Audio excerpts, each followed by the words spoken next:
wal muallifin wal musannifin khususan musannif Syekh Jalaluddin Muhammad bin Ahmad Al-Hali wa Syekh Jalaluddin Abdurrahman bin Abu Bakar As-Suyuti wa sunnah jami' masyayikhina min hadis Islam khususan wa nafa'ana bi ulumihim kulliha al-Fatihah.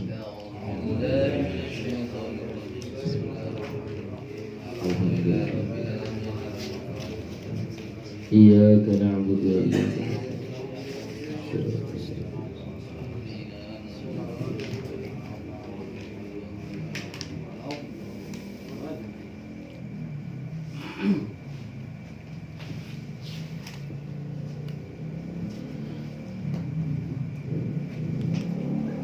Faqad qala Allah Ta'ala Bismillahirrahmanirrahim wa dhalalna 'alaikumul ghamama wa anzalna 'alaikumul manna wa salwa kulu min thayyibati ma razaqnakum wa ma dhalamuna walakin kanu anfusahum yadhlimun alaihim.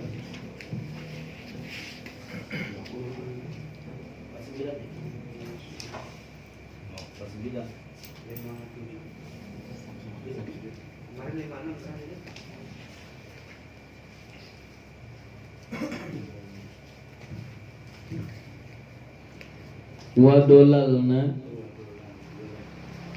ayat Al-Baqarah ayat 57. Pandang ayat. Ayo ke sini. Angkat ke mana tuh?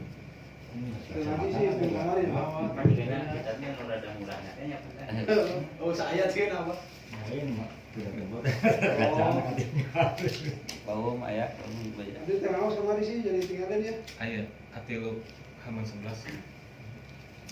Bukan lo jajal dulu. Wa dolalna jeung ngiuhan kami cek Allah.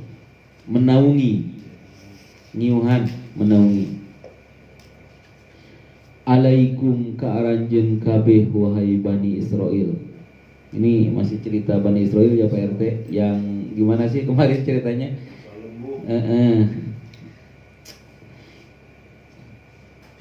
Al-ghamama kana mega awan.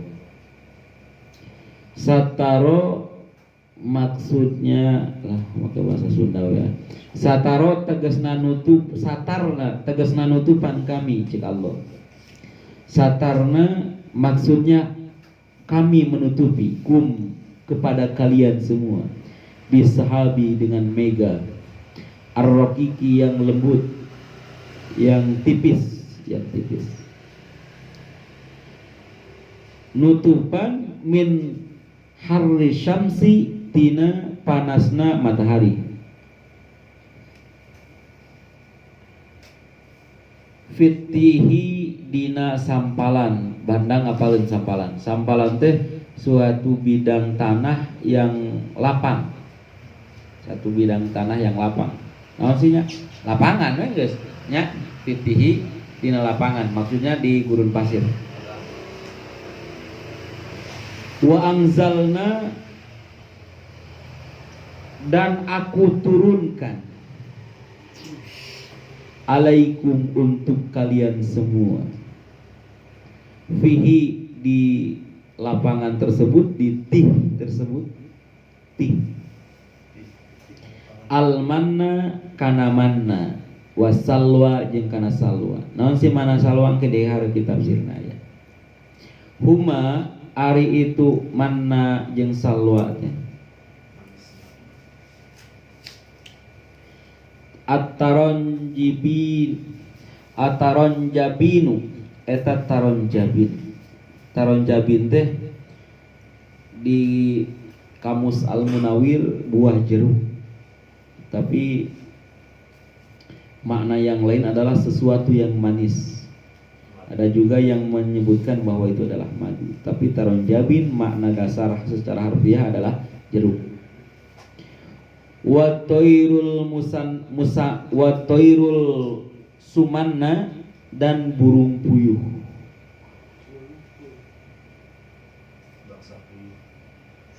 Bitahfifil mim, sumana. Lain sumana, sumana. Itu pakai tasdid, tahfif. Ayat tahfif, ayat tasdid.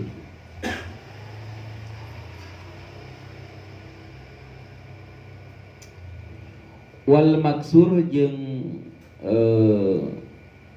dimaksur. Jadi ayat maksuroh, ayat mamdudah panjang, sumana. Lain summana.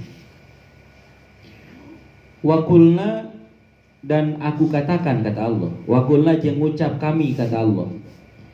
Kulu, makanlah oleh kalian semua. Min thayyibati, daripada yang baik-baik. Tina anu aralus. Ma tegasna perkara rojakna anu ngarizkian kami cek Allah kum ka aranjeun kabeh.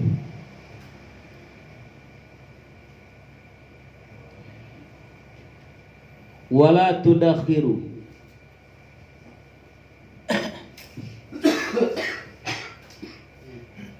jeung entong menimbun dan jangan menimbun kalian semua. Wala tudakhiru, jeung entong nimbun aranjeun kabeh.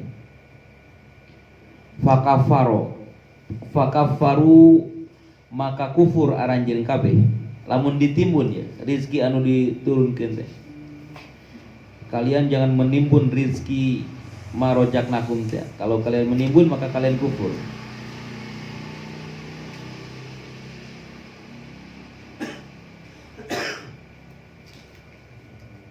Langsungnya fakafarun ni'mati, maka kufur nikmat aranjeun kabeh. Wadakhoru, tuluy weh nararimbun. Itu si Bani Israil. Fakoto'a, maka megatkeun Allah kana rizki anhum ti itu Bani Israil. Wa ma dolamu, jeung henteu ngadolim itu Bani Israil nah kepadaku, kata Allah. Bidalika, dengan timbunannya. Walakin, akan tetapi, kanu, jadi orang-orang Bani Israil, angpusahum, kepada diri-dirinya, yadlimun, adalah yang dolim.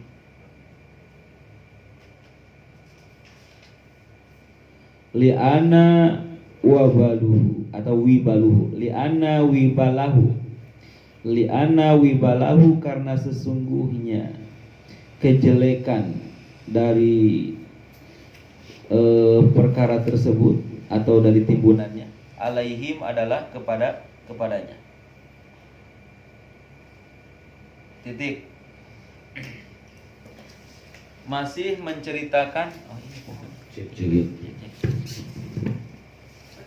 Makasih.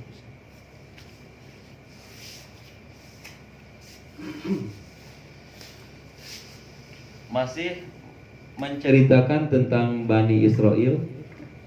Allah ceritakan kepada ini, Allah sedang menceritakan kepada Nabi Muhammad bahwa ketika Bani Israil bersama Nabi Musa dikejar oleh Fir'aun, dan Allah selamatkan mereka dari kejaran Fir'aun dengan membelah lautan. Setelah membelah lautan, mereka bisa melewati lautan dan Fir'aun tenggelam di lautan tersebut. Setelah mereka melewati lautan, mereka Bani Israil yang terkenal dengan suka membantah dan suka yang membantah, ngeyel, meminta kepada Musa, kalau kau seorang nabi, maka datangkanlah kitab suci, karena seorang nabi ini harus mempunyai kitab suci, dan kitab suci itulah yang nanti akan kami jadikan panduan hidup. Akhirnya Nabi Musa bermunajat kepada Allah dan Allah janjikan 40 malam 40 hari untuk menurunkan kitab Taurat. Nah, ketika Nabi Musa sedang bersemedi di Tursina, kemudian mereka menunggu selama 40 malam 40 hari. Namun mereka menghitung malam dan hari ini sebagai dua hitungan. Malam hiji ngadarmih nanya berang ngadarmih hiji deui. Jadi 40 poe teh 20 poe geus beres. Nah, ning 20 poe kenapa 20 hari kok Nabi Musa belum datang? Mungkin dia meninggal di pertapaannya. Nah, perjalanannya ketika Nabi Musa akan memenuhi janji Allah selama 40 malam untuk mendapatkan Taurat, Nabi Musa dijemput oleh Jibril dengan farsul hayah, yaitu kuda kehidupan, yang mana setiap tanah yang diinjak oleh kuda tersebut akan subur. Kemudian Musa Samiri atau Musa bin Mudhafar atau Mika dari Samiroh mengetahui hal itu. Kebetulan dia melihat dengan kepalanya sendiri. Akhirnya dia mengambil tanah yang diinjak oleh Farsul Hayah.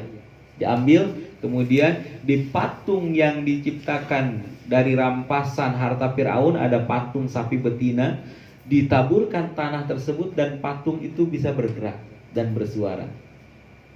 Kemudian dia datang mempengaruhi Bani Israel bahwa Musa menghadap Tuhannya untuk mendapatkan Taurat, tapi dia meninggalkan Tuhannya.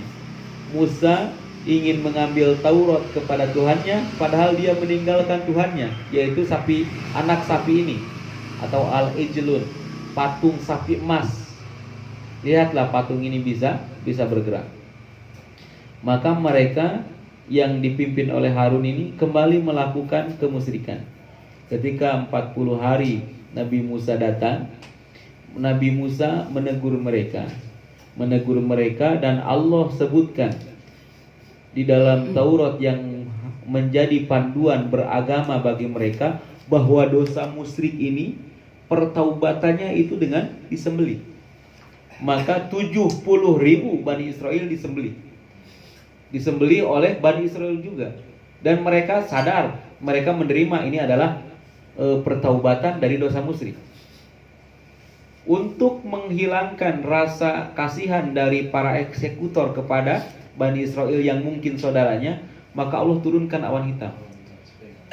Allah turunkan awan hitam, ini flashback kepada materi kemarin ya. Allah turunkan awan hitam, kemudian Nabi Musa tak henti-hentinya berdoa kepada Allah, ya Allah habislah Bani Israel. Kemudian Allah hilangkan awan hitam dan eksekusi pun terhenti, dan 70.000 Bani Israel yang disembelih. Kemudian kalau dosa musyrik ini harus disembelih, lalu yang tidak disembelih masih berdosa dong. Ya udah, kita bermunajat sama Allah. Dipilihlah 70 orang. Pilih 70 orang bermunajat di Gunung Tursina. Ketika di Gunung Tursina, lan nu'minu laka hatta narallahu jahratan.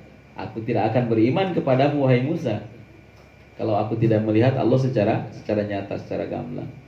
Akhirnya mereka disambar petir saat itu juga dan meninggal saat itu juga. Kebaikan Allah, summa ba'asnakum mim ba'di mautikum la'alakum tashkurun. Kemudian Allah hidupkan lagi selama 1 hari 1 malam meninggal. Allah hidupkan lagi setelah hidup. Lain mikir. Kumaha ayeuna percaya ke Allah. Masih hayang ningali Allah. Masih Musa. Akhirnya Jibril datang dengan mengangkat Tursina dan akan ditimpahkan ke Bani Israel tersebut. Akhirnya mereka bertobat. Mereka pulang. Nah, kalau nggak diceritain nggak bakal paham. Ketika mereka pulang dan melaksanakan kehidupan hidup yang baru dengan bimbingan Taurat. Ini hebatnya kasih sayang Allah kepada mereka. Mereka ini bilang sama Musa, Musa, kita ini hidup di pelarian setelah dikejar Fir'aun, kita menyeberangi lautan dan kita di sini di tempat yang baru. Bagaimana kita bisa hidup dan menjalankan ibadah beragama kalau tidak ada sumber mata air? Akhirnya nanti di Al-Baqarah ayat 60, Nabi Musa ini memukulkan tongkatnya hingga keluarlah 12 mata air yang mewakili 12 kelompok besar Bani Israel. Ada 12 kelompok besar. Makanya yang keluar mata air ini 12. Ini kebaikan Allah SWT. Musa bagaimana nih gak punya air? Menajat sama Allah. Apa yang ada di tangan, pukulkan saja. Akhirnya fang fajarot fang tasaro minha isnata asyara ainan. Nanti di Al-Baqarah kan sering ketemu ya ayat itu ya. Keluarlah 12 mata air untuk 12 kelompok besar Bani Israel. Sudah keluar air. Ini Bani Israel nih. Sudah keluar air. Musa, air sudah ada. Tapi kita di gurun pasir, panas Musa. Panas. Akhirnya wadolalna alaikumul ghamam. Kata Allah, aku turunkan untuk Bani Israel ini awan yang tipis, bukan awan yang akan mendatangkan hujan, bukan awan hitam, awan yang sejuk, awan yang tipis, untuk menaungi mereka dari panasnya terik matahari dan untuk menerangi mereka dari kegelapan awan yang hitam. Kalau awan tipis ini kayak redup-redup lah, enak. Ya, kayak seperti tadi. Kemudian Musa, airnya udah ada nih. Ini Bani Israel. Awannya udah enak nih, cocok nih. Kita makan apa Musa? Kemudian wa anzalna alaikumul manna. Kemudian aku turunkan untuknya al-manna, yaitu taron jabin. Para ulama berselisih pendapat. Ada yang menyebutkan madu, ada yang menyebutkan salju yang berasa madu. Salju ini turun dari pohon yang ada di situ. Jadi ketika mereka diam di situ, mereka bisa menyadap atau menampung katakanlah getah atau bentuknya seperti salju putih. Turun dan mereka tampung per satu orang ini bisa 2 atau 2,5 kilo atau 1 sok. 1 sok ini zakat ini kita 1 sok. 3,5 liter. 3,5 liter al-manna. Rasanya manis menyegarkan. Dan al-manna ini hanya bisa dipakai untuk 1 hari. Hanya bisa dipakai untuk 1 hari. Tidak bisa kita ambil sekarang untuk besok. Udah dapat tuh enak gitu. Musa lama kelamaan ini al-manna. Al-manna ini bisa dijadikan campuran bahan makanan, bisa dijadikan campuran bahan minuman. Al-manna. Musa, kalau kita hanya minum airnya kan sudah ada. Taron jabin, al-manna sudah ada. Lama-lama kita ini bisa kena penyakit gula nih kalau makan minuman manis mulu nih, nggak ada makanannya. Akhirnya Musa bermunajat lagi sama Allah SWT. Kemudian Allah turunkan wasalwa. Allah turunkan burung puyuh. Burung puyuh yang berbadan lebih besar dari puyuh yang ada di kita, namanya at-toir al-sumanna. Atoir as-sumanna, burung puyuh sumanna, yang burung yang enak ketika dibakar. Jadi burung ini ada yang bisa digoreng nih. Nah, burung puyuh ini lebih enak ketika dibakar. Puyuh Arab. Ya, puyuh Arab. Ya, pokoknya jenis puyuh ini adalah jenis burung yang cocok dikonsumsi dengan cara dibakar. Kemudian setelah turun burung puyuh, ya Allah ya Karim, Allah turunkan burung puyuh ini langsung dari langit. Allah turunkan burung puyuh ini langsung dari langit. Kemudian turun setiap hari. Dan semua yang diturunkan Allah dan dikonsumsi, contoh burung puyuh dipanggang atau disembelih, maka tidak akan bisa lebih dari 1 hari. Kalau lebih dari 1 hari maka akan basi. Kulu min thayyibati ma razaqnakum. Makanlah yang sudah kami berikan. Lo Bapak minta, Bapak minta. Hayang cai geus, hayang naon? Iuh geus, hayang deui kadaharan dibere mana?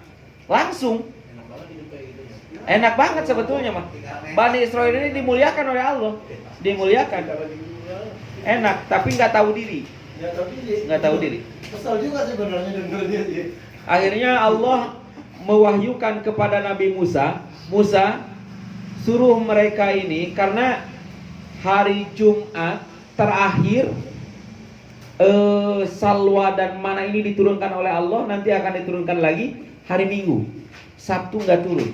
Nah Jumat ini untuk persediaan Sabtu. Jumat ini untuk persediaan Sabtu. Akhirnya kata Allah, makanlah, jangan wala tudakhiru, jangan kalian menimbun makanan yang aku turunkan, kata Allah. Salwa sebetulnya yang kau butuhkan, ambil, makan, gratis, tanpa ada hisab nanti di akhirat. Ini kebaikan Allah. Salwa dan mana yang aku turunkan dan air yang keluar dari 12 mata air ini tanpa ada hisab. Kita sekarang air pasti dihisab. Makanan pasti dihisab. Halalkah? Belinya dari uang halalkah? Mereka enggak akan dihisab di akhirat. Ini karunia. Tapi jangan kau timbun. Jangan kau timbun. Makanlah sesuai kebutuhanmu hari ini. Sabtu kalian berpuasa. Nanti Sabtu aku siapkan yang Jumat ini spesial, enggak basi sampai Sabtu. Hebatnya Allah. Makanan ini basi satu hari. Jumat enggak basi sampai Sabtu. Jadi bisa digunakan untuk buka dan puasa dan sahur. Untuk buka dan sahur. Ternyata mereka tidak berpuasa dan mereka menimbun yang turun di hari Jumat untuk makan besar di hari Sabtu. Makanya nanti di situ ada kisah kunu qiradatan khasi'in di antara mereka yang harusnya melakukan ibadah Sabtu tapi tidak melakukan ibadah Sabtu karena menimbun makanan dan enak-enak makan, akhirnya mereka dilaknat menjadi monyet-monyet yang merugi. Wala tudakhiru, kalian jangan menimbun nih. Aku berikan makanan ini gratis tanpa kau harus berusaha berburu burung puyuh, tanpa kau harus berusaha menyadap pohon yang mengeluarkan manna. Mana ini keluar sendiri, kalian tinggal menampung di bawah. Salwa ini turun sendiri, aku turunkan, kata Allah. Kalian tidak perlu berburu sok. Lamun ayeuna awak manukuyuh, ditililikan gancang. Tapi jangan kau timbun. Kenapa? Karena Sabtu tidak aku turunkan ini kalian untuk kebaikan kalian juga. Dalam satu minggu kalian ini berpuasa satu hari untuk kesehatan kalian. Tapi mereka tidak melakukan. Wala tudahiru, kalian jangan menimbun. Kalau kalian menimbun, fakafaron ni'mah. Walaupun tidak masuk kategori kufur yang keluar dari ajaran Musa atau keluar dari agama Musa, tapi disebut kufur nikmat. Kenapa? Karena mereka tidak mensyukuri nikmat yang telah Allah berikan dengan melimpah ruah gratis, moal dihisab. Tahu molen ini bakal dihisab. Aqua gelas bakal dihisab. Makanya anak kalau minum aqua gas suka sampai habis. Anak takut dihisab sama Allah Subhanahu wa taala. Padahal mah haus. Wadakhoru, tapi mereka melakukan penimbunan. Faqata'a anhum, dan Allah Subhanahu wa taala menghentikan nikmat yang Allah berikan. Allah cabut lagi fasilitas awan yang menyejukkan. Allah cabut lagi fasilitas manna, yaitu madu atau taron jabin. Allah cabut lagi fasilitas salwa, yaitu burung panggang. Nah, ketika mereka melakukan wa ma dolamuna walakin kanu anfusahum yadlimun, mereka tidak berbuat dolim kepada kami dan kami pun, kata Allah, tidak berbuat dolim kepada mereka dengan menghentikan suplai makanan dan minuman dari langit, kata Allah. Tapi merekalah yang mendolimi diri mereka. Kami tidak rugi dengan tidak ibadah mereka. wa ma dolamuna, mereka tidak dolim kepadaku dengan tidak beribadah di hari Sabtu. Dan aku pun tidak dolim kepada mereka dengan menghentikan suplai makanan. Walakin kanu anfusahum yadlimun, tapi mereka lah yang dolim kepada dirinya sendiri. Ai li'anna wibaluhu alaihim, karena efek dari perbuatannya adalah kembali kepadanya. Begitu. Jadi kekurang ajarannya ini nggak sampai di itu, sudah dari awal, dari ayat-ayat sebelumnya kan sudah dimuliakan. Udah masya Allah kan ya Pak RT. Bahkan ini sudah hebat ini, diberi makanan tanpa dihisap, gratis, nggak perlu nyari. Masya Allah ini Bani Israel. Tapi mereka tetap tidak bersyukur. Kita harus ke puyuh bakar ini, kita harus ke Cikambe kadang-kadang. Kalau mau bebek pedas kita harus ke depan. Betul? Nyari duit dulu. Terus dihisap juga. Halal enggak? Ya, halal enggak? Terus kita sholatnya enggak seminggu sekali. Sehari 5. Dia cuma 1 minggu sekali. 1 minggu sekali. Sabtu doa. Sabtuan.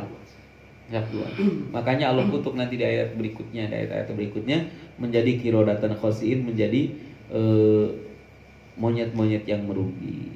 Sampai di sini ya cuman mengabarkan kisah Bani Israel. Allah mengabarkan kisah Bani Israel kepada Nabi Muhammad SAW di dalam surat Al-Baqarah ini. Cukup ya? Satu ayat ya? Satu ayat. Kita soalnya masih punya topik lain lagi. Mudah-mudahan walaupun satu ayat ini bisa menjadi ibroh ya Pak RT, Pak Agus, menjadi ibroh buat kita. Kita lihat Rasulullah. Ini Rasul ini 360 derajat dari sifat-sifat Bani Israel. Rasul yang dunia ini diciptakan untuk beliau. Jangankan bermegah-megah seperti ini. Bahkan tidur pun tikarnya ini membekas di pipinya. Ini sepangkat Rasul. Sepangkat kita tidur di kasur empuk. Sayyidina Umar datang, ya Rasulullah, ketika melihat bekas tikarnya ini. Tikarnya dari pelepah korma. Kita tahu pelepah korma ini kerasnya lebih dari pelepah kelapa. Ya Rasul, kalau kau mau, dunia ini untukmu dan akan aku datangkan tempat tidur yang nyaman untukmu. Akhirnya Rasul tersenyum. Aku hidup bukan untuk dunia, walaupun dunia diciptakan untukku, kata Rasul. Jawabannya seperti itu. Aku hidup bukan untuk dunia, walaupun dunia diciptakan untukku.